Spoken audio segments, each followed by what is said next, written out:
నమస్కారం news 9 TV Telugu వార్తలకి స్వాగతం. జగిత్యాల మున్సిపాలిటీలో ఏసీబీ సర్జికల్ స్ట్రైక్ అవినీతి అక్రమాలకు కేర్ ఆఫ్ అడ్రస్ గా మారిందా?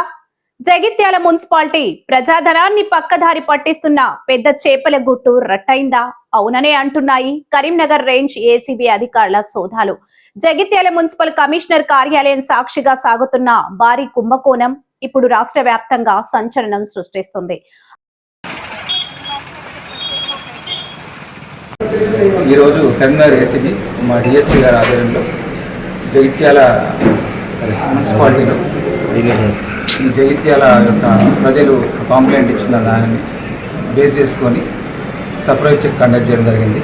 ఈ సర్ప్రైజ్ చెక్లో ACB staff, Karimnagar ACB staff మరియు ఆడిటర్స్ మరియు ఇతర డిపార్ట్మెంట్ వాళ్ళ సంచి విట్నెస్ల సహాయంతో మొత్తం సోదా చేయడం జరిగింది. ప్రతి వింగ్ మరియు ప్రతి సెక్షన్ని కూడా చెక్ చేయడం జరిగింది. ఈ చెక్ చేసే క్రమంలో మాకు కొన్ని ఇర్రెగ్యులారిటీస్, కొన్ని లోపాలు మేము గమనించాము. అందులో ముఖ్యంగా ఈ ఫైనాన్షియల్ సంవత్సరంలో ప్రాపర్టీ ట్యాక్స్ అనేది చాలా 50% వరకే కలెక్ట్ చేయడం జరిగింది. అదేవిధంగా ఈ షాప్స్ ఉంటాయి కదా, షాప్స్ ట్యాక్సెస్, అది కూడా కమర్షియల్ షాప్ ట్యాక్సెస్ కూడా చాలా గణనీయంగా తగ్గింది. ముఖ్యంగా అడ్వర్టైజ్మెంట్ ట్యాక్సెస్, ఈ హోర్డింగ్స్ అంటే ఉంటాయి కదా, ఏది అసలు ఈ సంవత్సరం అది ఎటువంటి ట్యాక్సెస్ కలెక్ట్ చేయలేదు.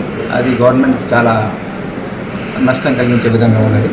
అదేవిధంగా ముఖ్యంగా గత 5 సంవత్సరాల నుండి ఒక 4 ఆటోలు మరియు ఒక ట్రాక్టర్ ఈ మున్సిపాలిటీకి సంబంధించిన ప్రాపర్టీ మిస్సింగ్లో ఉన్నది. దాని గురించి ఎటువంటి చర్య తీసుకోలేదు గవర్నమెంట్ కానీ మరియు మున్సిపాలిటీ వారు కానీ ఎటువంటి చర్య తీసుకోలేదు. దాని మీద ఫర్దర్ ఎంక్వైరీ చేసి అసలు ఏం జరిగింది అనేది రిపోర్ట్ పెట్టడం జరుగుతున్నది. ఇంకా ముఖ్యంగా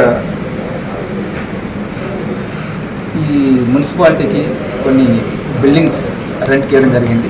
గత 18 సంవత్సరాల కింద టెండర్ వేసి అది కొందరు ఓనర్స్ రెంట్ తీసుకోవడం జరిగింది.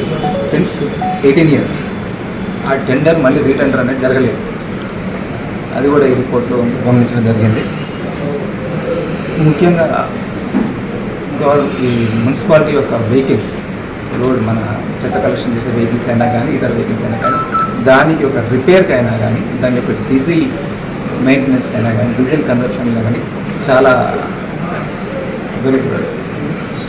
లోపాలు కనిపించినాయి. దాన్ని కూడా క్లుప్తంగా వెరిఫై చేసి రిపోర్ట్ పెట్టడం జరిగింది. ఇంకా ఎల్ఆర్ఎస్ అప్లికేషన్స్ అయినా కానీ బిల్డింగ్ పర్మిషన్ అప్లికేషన్స్ అయినా కానీ కొన్ని పెండింగ్లో ఉంది. ఆ పెండింగ్ ఎందుకన్నది కొన్ని వెరిఫై చేస్తాం. ఇంకా ముఖ్యంగా ఫాగింగ్ కన్సర్న్ కెమికల్ పర్చేజ్ అయినా కానీ ఇంకా ఏ ఇతర దాని కొన్ని ఎటువంటి రికార్డ్స్ మెయింటైన్ చేయలేదు. దాని పర్చేజ్ బిల్స్ అయినా కానీ ఫాగింగ్ ఎక్కడ జరుగుతుంది అనేది కూడా ఎక్కడ రికార్డ్స్ అనేది మెయింటైన్ చేయలేదు. మరియు జనరల్గా మనం ఇక్కడ స్టేషనరీ బిల్స్ అయినా కానీ ఇంకా మన పారిశుద్ధ్య కార్మికులకు వాళ్ళకి మినిమం ఉంటాయి కదా, కొన్ని ఇంపోర్ట్లు అయినా కానీ అవన్నీ ఆ ఐటమ్స్ పర్చేజ్ చేయడంలో ఎటువంటి GST bills, approved GST bills కానీ ప్రాపర్గా బిల్స్ అనేది కరెక్ట్ లేవు. అవి ఏంటనేది ఫర్దర్గా ఇన్వెస్టిగేషన్లో మేము వెరిఫై చేయడం జరుగుతుంది. ఈ క్రమంలో కొన్ని ట్రాన్సాక్షన్స్, ఫోన్ యూపీఐ ట్రాన్సాక్షన్స్ మేము అబ్జర్వ్ చేసినాము. అది కరెక్టా కాదా అని ఫర్దర్ ఇన్వెస్టిగేషన్లో మేము వెరిఫై చేసుకొని దాని మీద యాక్షన్ తీసుకోవడం జరుగుతుంది. ఇక్కడ కార్కి ఒక పనిచేసే స్టాఫ్ బయోమెట్రిక్ విధానం అనేది ఒకటి ఉంటుంది, అటెండెన్స్, అది యూజ్ చేయడం లేదు. దాని మీద కూడా ప్రాపర్గా యూజ్ చేయాలని చెప్పేసి రిపోర్ట్ పెట్టడం జరుగుతున్నది. ఇంకా కొన్ని ల్యాప్సెస్ ఉన్నాయి. అది డీటెయిల్ ఇన్వెస్టిగేషన్లో కొన్ని ల్యాప్సెస్ వస్తాయి. ఈ ల్యాప్సెస్ అన్ని క్రోడీకరించి గవర్నమెంట్కి హెడ్ ఆఫీస్కి రిపోర్ట్ చేయడం జరుగుతుంది. దాని తర్వాత అర్ధరాత్రి వేళ కాదు, పట్టపగలే ఏసీబీ అధికారులు మెరుపు దాడి చేశారు. జగిత్యాల మున్సిపల్ కార్యాలయంలో ఒక్కసారిగా కరీంనగర్ ఏసీబీ డీఎస్పీ బృందం ప్రత్యక్షం అవడంతో అక్కడున్న సిబ్బంది కాళ్ల కింద భూమి కదిలినట్లయింది. ఎవరూ బయటకు వెళ్లడానికి వీల్లేదు, ఎవరూ లోపలికి రావడానికి వీల్లేదు, ఫోన్లన్నీ స్విచ్ ఆఫ్. ఇది అక్కడ కనిపించిన సీన్. గత కొంతకాలంగా జగిత్యాల మున్సిపాలిటీలో అవినీతి రాజ్యం ఏలుతుందని, ప్రతి పనికి రేటు కట్టారని వస్తున్న ఫిర్యాదులతో ఏసీబీ పక్కా స్క్వెచ్ చేసింది. కమిషనర్ కార్యాలయం నుంచి కింది స్థాయి సెక్షన్ల వరకు క్షుణ్ణంగా తనిఖీలు చేపట్టారు. అసలు అక్కడ ఏం జరుగుతుంది? మున్సిపాలిటీ అంటే ప్రజల సమస్యలు తీర్చే వేదిక అనుకుంటే పొరపాటే. అది అక్రమ సంపాదనకు అడ్డాగా మారిందని ఏసీబీ తనిఖీలో వెల్లడవుతున్న సత్యాలు చెబుతున్నాయి.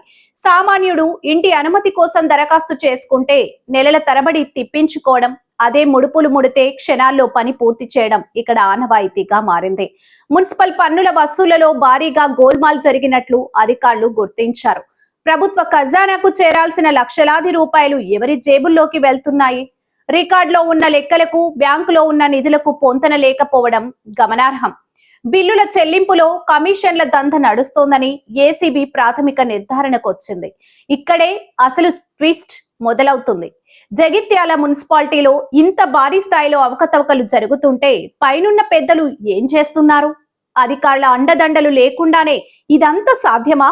లేక రాజకీయ నాయకుల ఒత్తిడితోనే ఈ అక్రమ వసూళ్లు సాగుతున్నాయా? మీడియాకు ఏసీబీ అధికారులు వెల్లడించిన వివరాలు వింటే ఒళ్ళు గగ్గురు పొడుస్తుంది. భారీగా రికార్డులను సీజ్ చేసిన అధికారులు కీలకమైన డాక్యుమెంట్లను స్వాధీనం చేసుకున్నారు. త్వరలోనే మరికొంతమంది అరెస్టులు ఉండే అవకాశం ఉందని సమాచారం.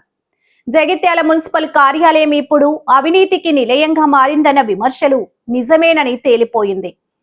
మరి ఈ వ్యవహారంలో మున్సిపల్ కమిషనర్ పాత్రెంత? కింది స్థాయి సిబ్బంది ఎవరి కన్నుసన్నల్లో పనిచేస్తున్నారు? ప్రజాధనాన్ని దోచుకుంటున్న ఈ అవినీతి తిమింగలాల ఆట కట్టించేది ఎవరు? ఏసీబీ విచారణలో ఇంకా ఎన్ని షాకింగ్ నిజాలు బయటకు వస్తాయో వేచి చూడాలి. ఇది జగిత్యాల మున్సిపాలిటీ అక్రమ భాగోతంపై మా ప్రత్యేక కథనం. నిరంతర వార్తల కోసం చూస్తూనే ఉండండి న్యూస్ 9 టీవీ తెలుగు. జై హింద్.